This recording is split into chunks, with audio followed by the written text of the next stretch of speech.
Hello, I'm Helen Wick, and it is my honor today to introduce you all to Idris Goodwin.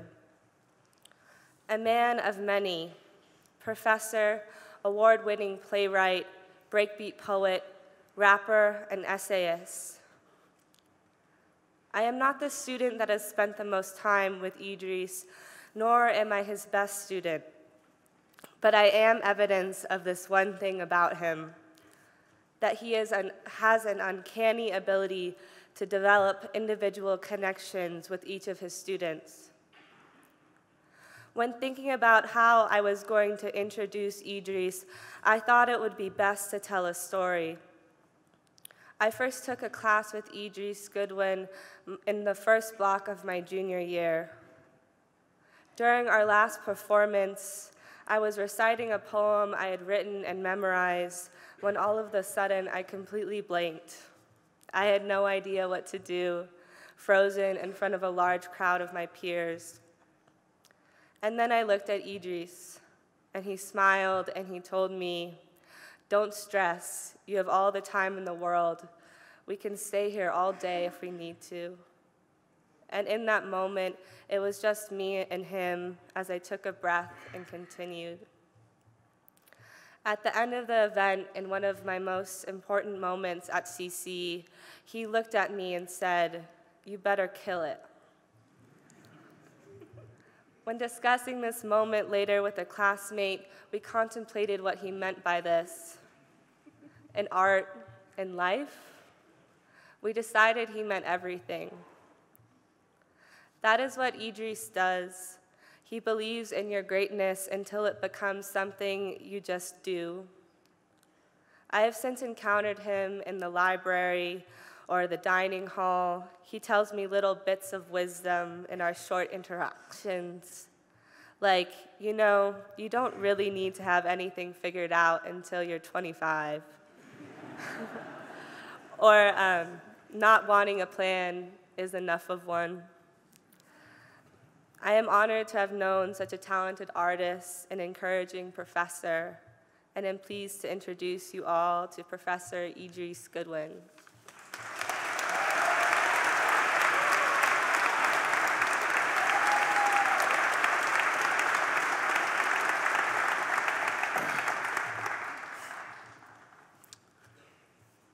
Y'all got me in my feelings up in here. Good afternoon. I want to thank President Tiefenthaler and her office, Dean Wong, and the Office of the Dean, staff and faculty, associates, alumni, enthusiastic supporters of this institution. I am honored to be here. And to the parents and families who've come from all over to celebrate. And of course, the graduating class of 2016 was happening. My name is Idris Goodwin. I'm an assistant professor here at Colorado College, Department of Theater and Dance. As Helen said, I am a writer of plays, of essays, of poems, of rap songs. I am a husband, a father. I have been called a talker, a mensch, a mama's boy, and today I will be your baccalaureate speaker. I've taught here for the past few years, and I see a great number of students with whom I've had the pleasure to wander the intellectual and creative planes. Teaching continues to make me a better person, and I have you to thank for that. All the mornings over in Cornerstone, talking and listening, arguing respectfully, exploring and creating, all of them are now part of my physiology. So I am proud to be here on this important day. I am proud to be here with all of you today. And I suspect that all of you are likely in different places, thinking different things.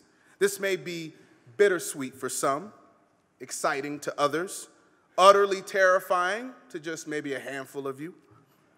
But hopefully, you're all taking the time to bask in this moment at which you have arrived.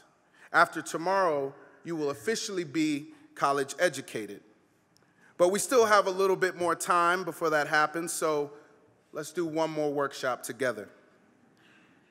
As you sit there, take a moment, if you haven't already, to think back not just over your stint in college, but over your entire life as a student. That's about 17 years, give or take.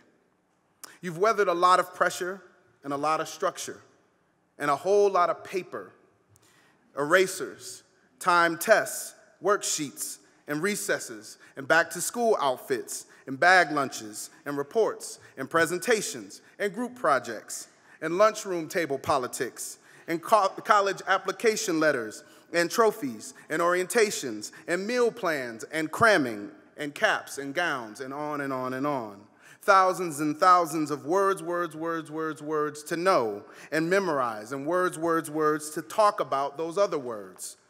So much shaping and reshaping, all while you were still growing and evolving. Think a moment at who you were through all of that. Who did you think you'd be by this point? Did the middle school you see this bachelor's degree version of yourself coming? Times like these conjure up questions of identity and purpose, and the feeling that now begins the time to make something of yourself, as if you haven't already. You're going to be a lot of people on this ride. And I don't just mean in terms of your jobs or career, of which you will have many. And yes, your 9 to 5, your various hustles will play a part, but they won't be everything. They should not be everything. I invite you to consider who you've been and who you are right now, in this moment, and more importantly, where you are right now. The great American philosopher and poet Rakim of the seminal hip-hop duo Eric B. and Rakim said, "It ain't where you from, it's where you're at."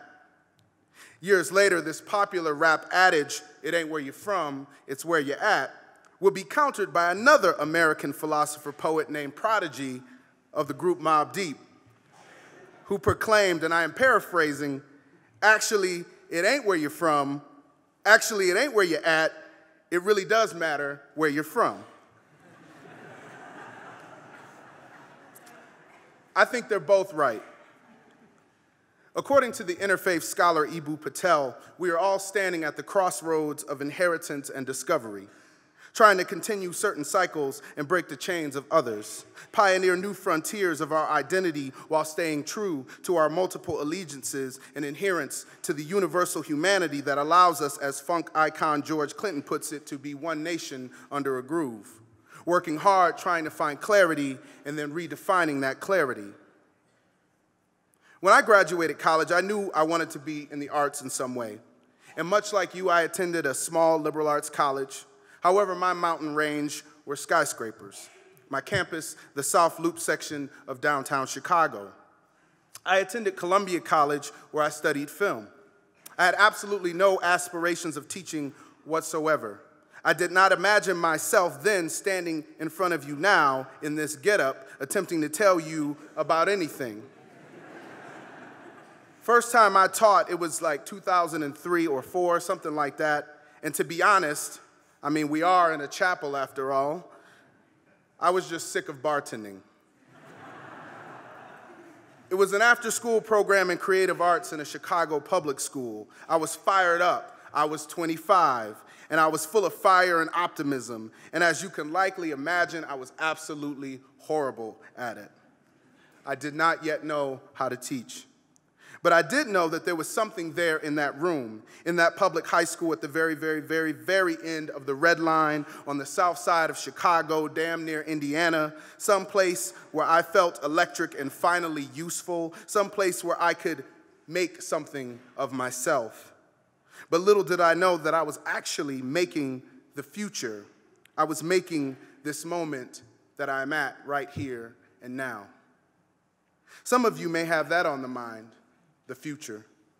Times like this, a lot of folks are going to ask you what you're doing next, about the future, your future, as if you were a mad scientist or a cleric, as if you possess supernatural powers of the occult, your future, as if you were one of the weird sisters. And since we're on the subject of drama, I'm thinking of that scene at the beginning of the film The Graduate, where young Benjamin, just returned from 4 years at Williams College, is asked repeatedly by his parents' friends about his future. He drifts around the room, the camera focused closely on his apathetic face, dodging the questions with mumbly Dustin Hoffman-style responses. Finally, one man drags him off to the pool and tells him, close up, the future, in one word, is plastics. And that guy was not wrong. Plastic, while environmentally unkind, has had quite a run.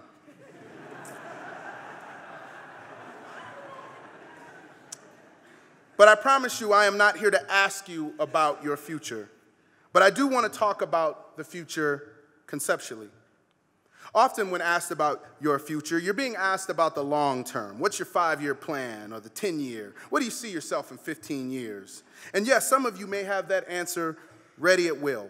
But I suspect y'all are like me when I graduated college. I was looking for the nearest bookshelf to dive under once the future grenade was launched in my direction. Our visions of the future are actually about the present. As Stu, the narrator of the musical Passing Strange, says, you know, it's weird when you wake up and realize that your entire adult life was based on a decision made by a teenager.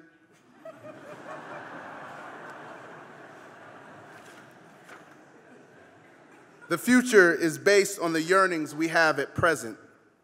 In performance, we talk a lot about being present, being in the moment. For example, in a scene, you want to truly be listening to your fellow actors as opposed to just saying a bunch of lines on cue. You want to allow yourself to be lost in the reality of the moment being presented on stage, not thinking 3 scenes down the line when you get the big monologue. Likewise, on the page, you don't tell a story and then, and then, and then. You tell it because of this, then there was that. And because of that, then there was this. Each moment is a chain of choices, the future being built link by link. Now, don't get me wrong, I am not espousing some sort of consequence-free, live-for-today recklessness, but rather advocating for an active presence in each moment, a more active awareness of what is around and what is not, what is in the frame and what is not, and who am I in this moment. This is something being a participant in hip-hop culture taught me. And when I say that, I don't mean solely as a consumer of music. I mean as a maker and claimer of space, using my body, voice, organizing spaces for others to investigate, interrogate, and celebrate their past and present. I'm talking about the time spent standing in that sacred circle we call the cipher, trading improvised and premeditated poetics with strangers in an effort to create a collective rhythmic presentation of ideas, a celebratory rewriting of our codas and norms, a carving out of culturally specific yet inviting safe space, focused, active presence. It occurs all across all manners of the performing arts, theater, dance, music, even improvisational comedy. They provide parameters, a shared set of guidelines that connect those on stage. For some, this occurs on the court or in the lab or in the library. But life is a different dance altogether, is it not? Everyone is spinning a different record. And how do we find our own clarity in all of that? How do we sync all of that up to the tempo of our hearts? Adrienne Marie Brown, a member of the Afrofuturist collective Octavia's Brood, named after speculative fiction writer Octavia Butler, posed this notion. Every single person must think of themselves as one who can transform. Do we have the imagination for who we want to become? I love that question. Do we have the imagination for who we want to become? In my courses, I'm trying to provide historical frameworks, share techniques and approaches to craft, but my primary objective is to help students more easily access their imagination, better know the nature of their imagination, feel the different textures of each brick from which their imagination was built, stand in awe of their imagination, and yes, trust that their imagination has the power to transform.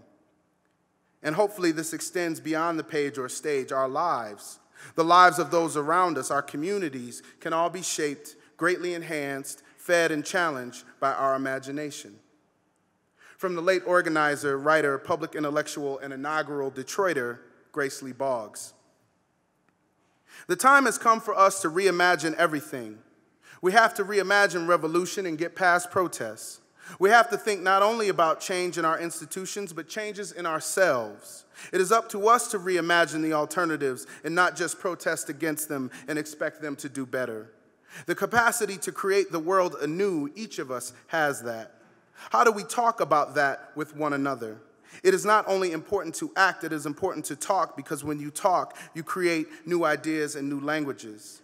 I like to encourage folks to not only think dialectically and philosophically, but also to think more about our brains, neuroscience, about the capacity we have to think anew.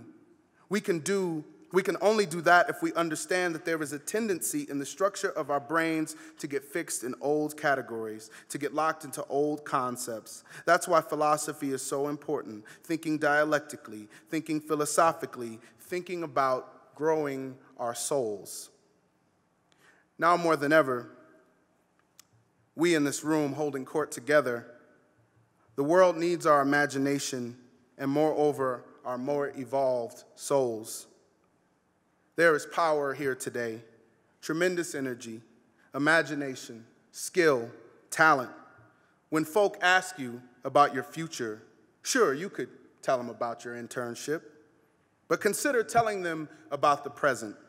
Talk about what excites you, your curiosity, your dreams, your passion. Talk about how your imagination will grow and flourish and coalesce with others who are out to make wonderful things, more just and interesting things. Or if you don't want to say any of that, you could always just say plastics. But no matter what you say, just know that you will be so many things on this ride.